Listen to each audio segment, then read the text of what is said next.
ഈ വർഷത്തെ ഹജ്ജ് കർമ്മങ്ങൾക്ക് ഇന്ന് തുടക്കം. ഇന്ന് മിനായിൽ താമസിക്കുന്ന ഹാജിമാർ നാളെ നടക്കുന്ന ഹജ്ജിന്റെ പ്രധാന കർമ്മമായ അറഫ സംഗമത്തിനായി നീങ്ങും. ലോകത്തിന്റെ വിവിധ കോണുകളിൽ നിന്നെത്തിയ 18 ലക്ഷത്തോളം വിശ്വാസികളാണ് ഈ വർഷത്തെ ഹജ്ജ് കർമ്മങ്ങളിൽ പങ്കെടുക്കുന്നത്.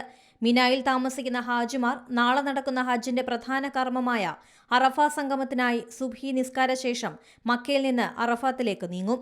ഞായറാഴ്ച വൈകിട്ട് മുതൽ മിന ലക്ഷ്യമാക്കി വിശ്വാസികൾ എത്തിത്തുടങ്ങിയിരുന്നു. ഇത്തവണ 162 രാജ്യങ്ങളിൽ നിന്നുള്ള തീർത്ഥാടകരാണ് എത്തിയിട്ടുള്ളത്. സൗദിയിലടക്കം ഗൾഫ് രാജ്യങ്ങൾ ബുധനാഴ്ചയാണ് ബലിപെരുന്നാൾ. 15 ലക്ഷത്തിലധികം വിദേശ തീർത്ഥാടകർ ഉൾപ്പെടെ 18 ലക്ഷത്തോളം പേരാണ് ഹജ്ജ് നിർവഹിക്കാൻ സൗദിയിലെത്തിയത്. എല്ലാ ആഭ്യന്തര തീർത്ഥാടകരും ഇന്ന് വൈകിട്ടോടെ എത്തും. ചൊവ്വാഴ്ച പകൽ അറഫയിൽ പ്രാർത്ഥനയിൽ കഴിയുന്ന തീർത്ഥാടകർ അസ്തമയത്തോടെ മുസ്ദലിഫയിലേക്ക് നീങ്ങും. രാത്രി അവിടെ അന്തിയുറങ്ങി ബുധനാഴ്ച രാവിലെ വീണ്ടും മിനായിൽ തിരിച്ചെത്തി 3 ദിവസത്തെ രാപ്പാർപ്പും ബലികർമ്മവും ജംറകളിലെ കല്ലേറും പൂർത്തിയാക്കുന്നതോടെ ഹജ്ജ് കർമ്മങ്ങൾ സമാപിക്കും.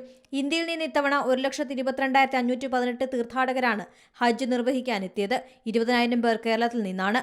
സംസ്ഥാന ഹജ്ജ് കമ്മിറ്റി വഴി കേരളത്തിലെ 3 എംബാർക്കേഷൻ പോയിന്റുകളിൽ നിന്നായി എത്തിയ 13,194 പേരും സ്വകാര്യ ഗ്രൂപ്പുകൾ വഴി എത്തിയവരും ഉൾപ്പെടുന്നു.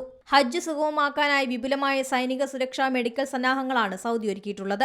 കടുത്ത ചൂടിൽ നിന്ന് തീർത്ഥാടകർക്ക് സുരക്ഷ ഒരുക്കാനുള്ള സംവിധാനങ്ങളും ഒരുക്കിയിട്ടുണ്ട്. News desk C Malayalam news. ഏറ്റവും പുതിയ വാർത്തകളും വിശേഷങ്ങളും വിരൽത്തുമ്പിലറിയാൻ സി മലയാളം ന്യൂസ് എല്ലാ ഡിജിറ്റൽ പ്ലാറ്റ്ഫോമുകളിലും ലഭ്യം.